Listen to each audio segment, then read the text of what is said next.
भरोसा रखना। आज ही का दिन था वो, जिस दिन वासुकी नाग भीतर से मंथन, जब अमृत के समय पर जब समुद्र का मंथन हुआ था, सुमेरु पर्वत को जब खींचा गया था, रई बनाकर मंदराचल को जब खींचा गया था, तो वो वासुकी नाग का शरीर पूरा छिन्न होकर, पूरा टूट कर गिर गया था। एक कोने में पड़े हुए थे। सारे देवताओं ने अमृत पी लिया था, शिव जी ने विष पी लिया था, और वो वासुकी नाग एक कोने में पड़ा हुआ था। कोई ने नहीं देखा, कोई नहीं जानता था। वासुकी नाग को तो पटक दिया। जैसे आप लोगों की आदत है, संसार के लोगों की आदत है, काम निकलने के बाद व्यक्ति भूल जाता।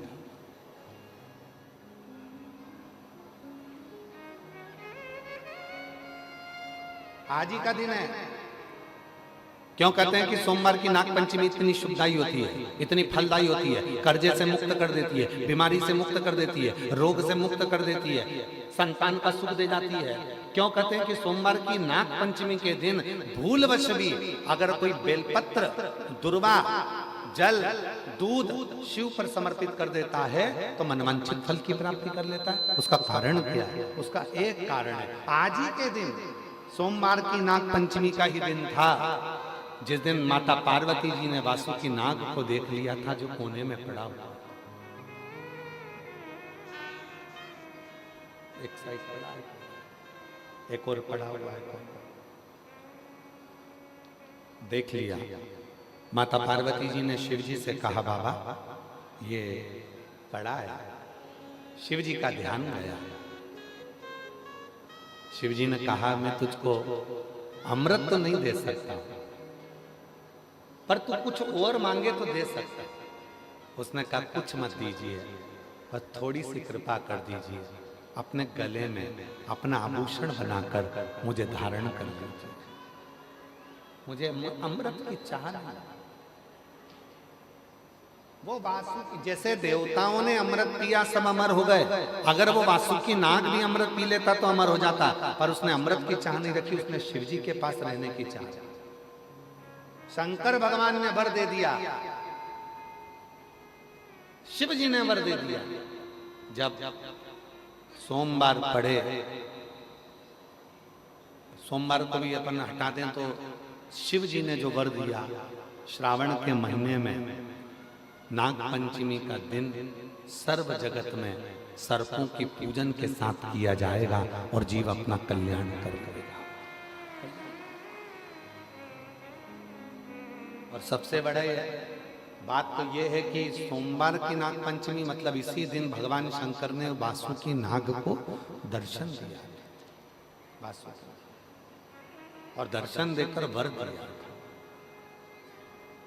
बहुत अच्छा दिन चुना दया सिंह जी आपने, बहुत अच्छा दिन चुना कथा को शुरू करने से, बहुत अच्छा दिन। और बाबा की ये कृपा है, शिव जी की बड़ी करुणा होती है, तब जाकर ऐसा दिन कथा को प्रारंभ करने का मिलता है श्रावण के महीने में। और शिव की कृपा से ये दिन आपको मिला, ये बाबा की कृपा ही है जो पूरे भिलाई वासियों को ये दिन की कथा श्रवण करने का सौभाग्य मिला। साधु था, ये शिव कृपा के बिना।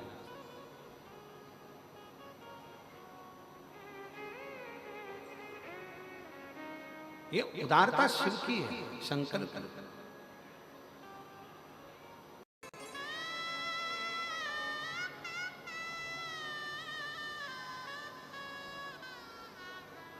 अभी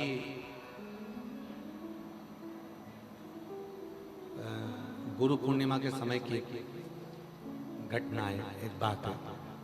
गुरु पूर्णिमा के समय, गुरु पूर्णिमा के समय पर, गुरु पूर्णिमा के अवसर पर कथा चल रही थी, तभी एक माँ अपनी बेटी को लेकर आई। हम सीहोर ही थे, गुरु पूर्णिमा का कथा चल रहा था तो सीहोर में माँ बेटी को लेकर आई। पिता थे साथ में, बेटी के चाचा जी थे, काका जी, उसका भाई था, माँ थी और एक बेटी। गुरु जी, मेरी बेटी MBBS कर रही है। हमने कहा बधाई आपको, एक ही बार में नीट के लिए जा रहे थे।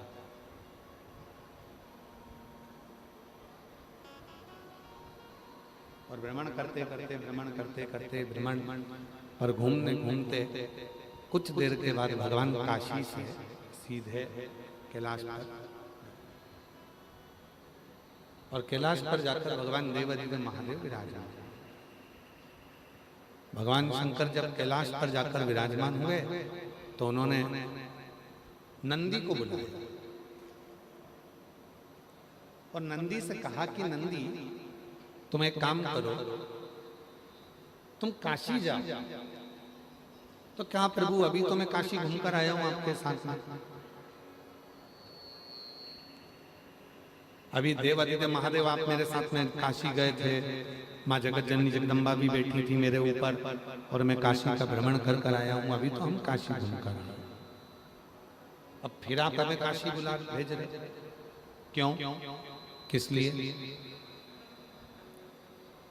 तुम अब की बार काशी जाओ तो काशी में जाना, और जितने शिव भक्त हैं ना, हम देख कर आए हैं, पूरे संसार के लोगों को भी हमने देख लिया, काशी के लोगों को भी हमने देख लिया, अवंतिकापुरी के लोगों को भी हमने देख लिया, हमने श्री सेलम के लोगों को भी देख लिया। संपूर्ण ब्रह्मांड में हमने जाकर देखा है कि वहां मनुष्य रह रहा है,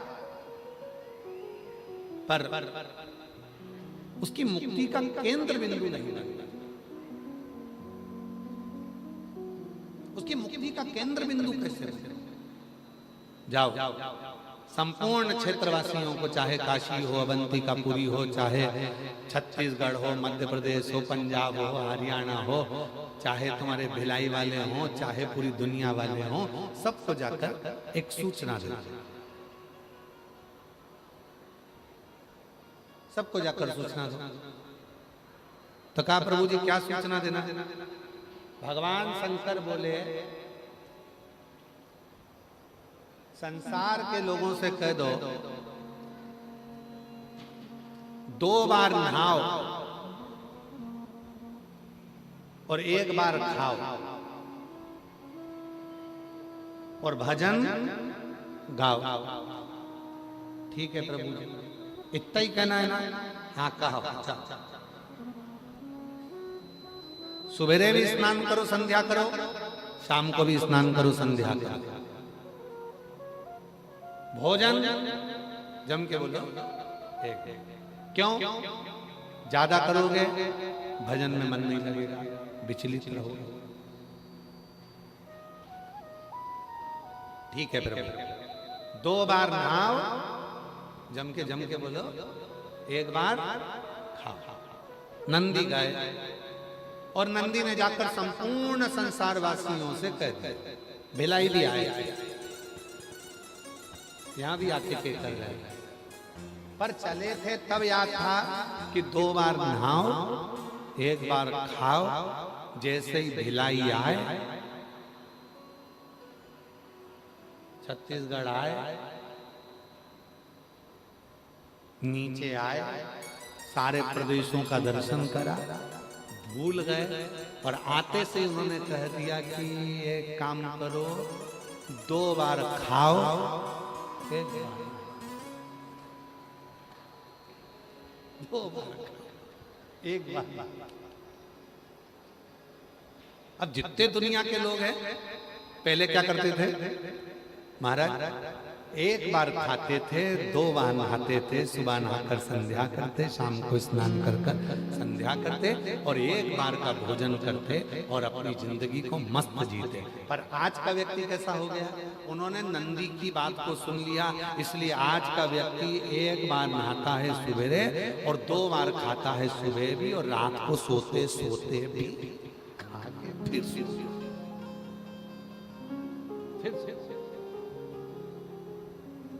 शिव जी ने पूछा, क्यों रे नंदी, बताया आया?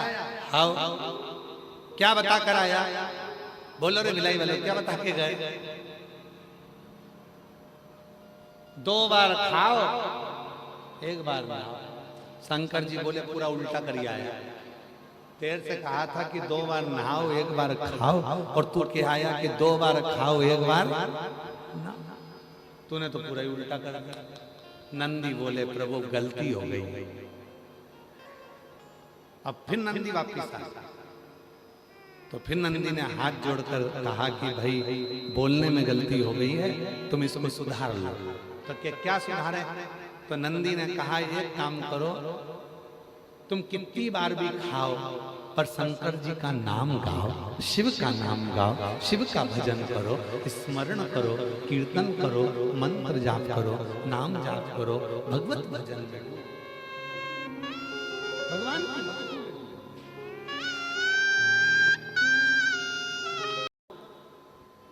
और उस स्मरण का जो फल है,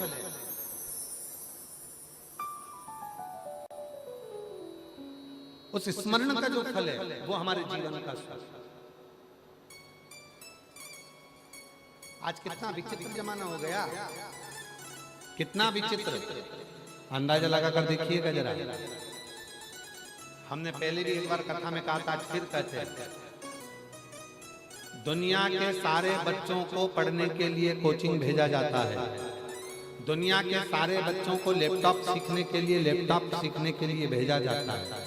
दुनिया के सारे बच्चों के लिए कंप्यूटर सीखने के लिए भेजा जाता है। दुनिया के सारे बच्चों को कोई ना कोई को सिलाई भी सिखाया जाता है, किसी को कढ़ाई भी सिखाया जाता है, किसी को बुनाई भी सिखाया जाता है। दुनिया के सारे बच्चों को सब कुछ सिखाया जाता है, पर आज की दुनिया के बच्चों को मोबाइल नहीं सिखाया जाता, तो भी वो मोबाइल चलाना उसको अच्छे से आता है। उसको सिखाया नहीं है, उसको किसी ने बताया नहीं है, फिर भी वो अच्छे से मोबाइल चलाना जानता है, अच्छे से वो मोबाइल चला लेता है, उसको मालूम है अच्छे से वो मोबाइल चलाना जानता है। अब उसको मम्मी पापा कहें, उसके मम्मी पापा कहें कि तू ये मत कर, नहीं सीख, वो सीखा।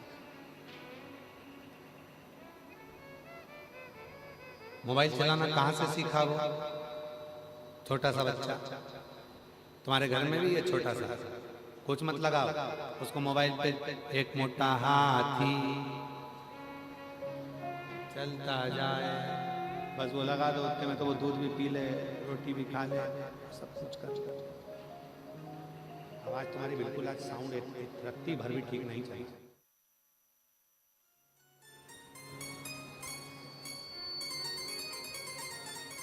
शिव कथा कर रही है, भगवान शंकर का चरित्र कर रहा है, शिव महापुराण की कथा कर रहा है।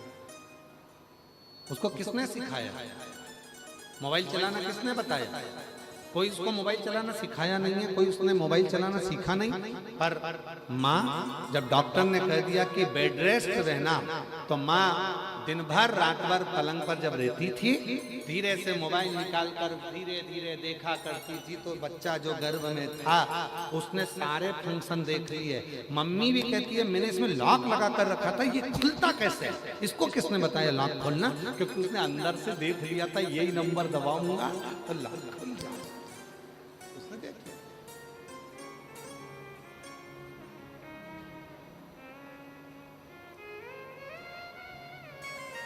उसको सिखाया नहीं है किसी ने, उसको बताया नहीं है किसी ने, बस उसने सीख ली, उसको आ गया। बस यही शिव पुराण की कथा कहती है, गर्भ के समय पर तुमने मोबाइल चलाया तो बच्चे को मोबाइल चलाना आ गया। अगर उसी गर्भ के समय पर तुम गीता जी पढ़ते, उसी गर्भ के समय पर तुम रामायण पढ़ते, उसी गर्भ के समय पर शिव महापुराण की कथा श्रवण करते, उसी गर्भ के समय पर तुम भगवान का भजन करते, तो ये निश्चित है हमारा बच्चा किसी भी स्कूल में पढ़ लेता, पर अपने सनातन धर्म को छोड़कर दूसरे धर्म में नहीं जाता। बोल बम का नारा है सारी समस्या का हल, श्री शिवाय। हमारा वो बच्चा गलत मार्ग पर नहीं जाए। अगर अच्छे कर्म हैं, सत्कर्म है, श्रेष्ठ कर्म है, तो वो मार्ग भी निश्चित है, वो मार्ग भी निश्चित है। हमें सिखाना, कई लोग कहते हैं गुरुजी, हम हमारे बच्चों से कहते हैं कि मंदिर जाया करो, मंदिर में जाकर लोटा भर के जल चढ़ाया करो। बच्चे नहीं जाते हैं, बच्चे नहीं पहुंचते हैं, बच्चे जाते ही नहीं हैं, पहुंचते ही नहीं हैं। हम क्या करें, उसमें गलती अपनी है।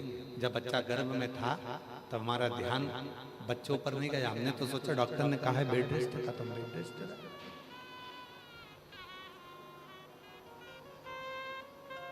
हम तो बेड रेस्ट पर भजन ना करता, स्मरण ना करता है, कीर्तन ना करता है।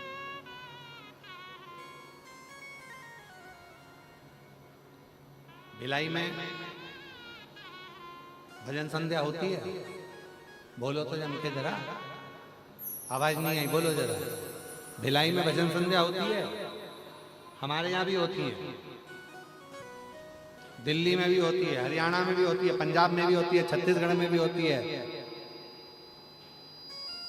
राजस्थान में भी होती है, महाराष्ट्र में भी होती है, सब जगह पर भजन संध्या होती है।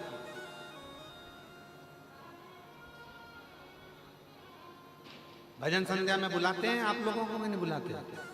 अरे बोलो तो, बुलाते जाते हो? आओ।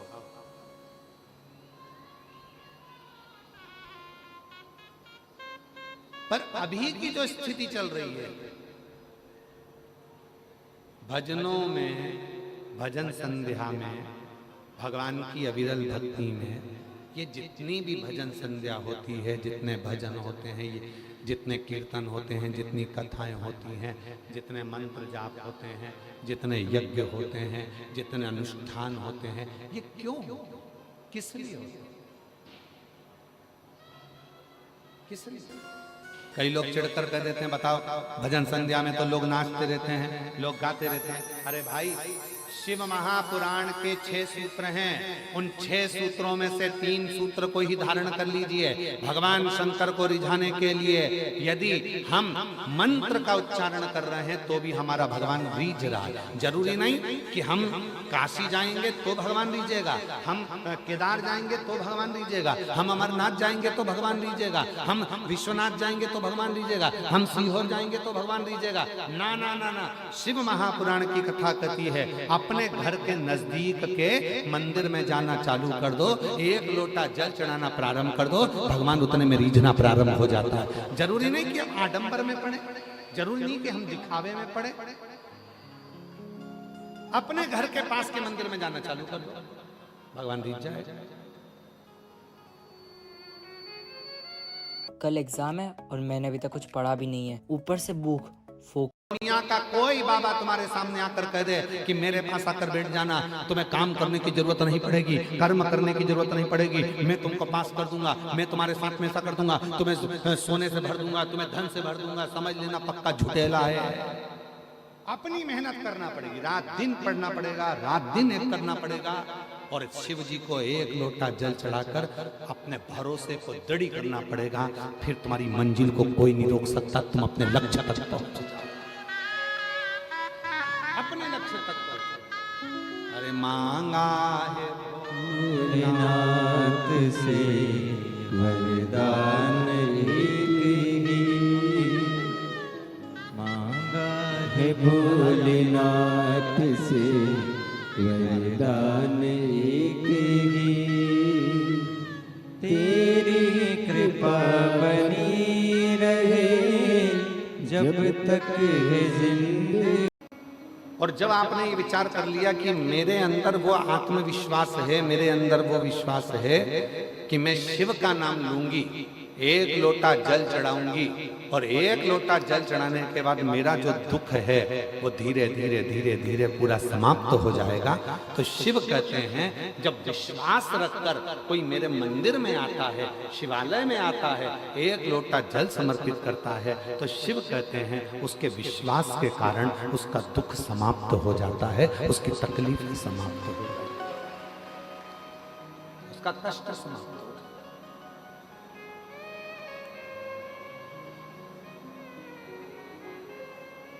अब लोग क्या कहते हैं, सियोर वाले बाबा जी ने 1 लोटा जल चढ़ाना बताया, बेलपति चढ़ाना बताई, सियोर वाले बाबा जी ने कहा कि नीला पुष्प चढ़ा देना, सियोर वाले बाबा जी ने कहा ये तुमने क्यों कब चढ़ाया? जब तुम्हारे अंदर विश्वास प्रबल हो गया, जब तुम्हारे अंदर भरोसा प्रबल हो गया, जब तुम्हारे अंदर दृढ़ता प्रबल हो गई, जब तुम्हारे अंदर शिव के प्रति प्रेम प्रबल हो गया, और ये विश्वास, ये दृढ़ता, ये भक्ति जब भीतर प्रबल हो जाती है, तब जाकर अपने जिंदगी के सारे दुख मिटना प्रारंभ हो जाते हैं और सुख आना प्रारंभ हो जाता है।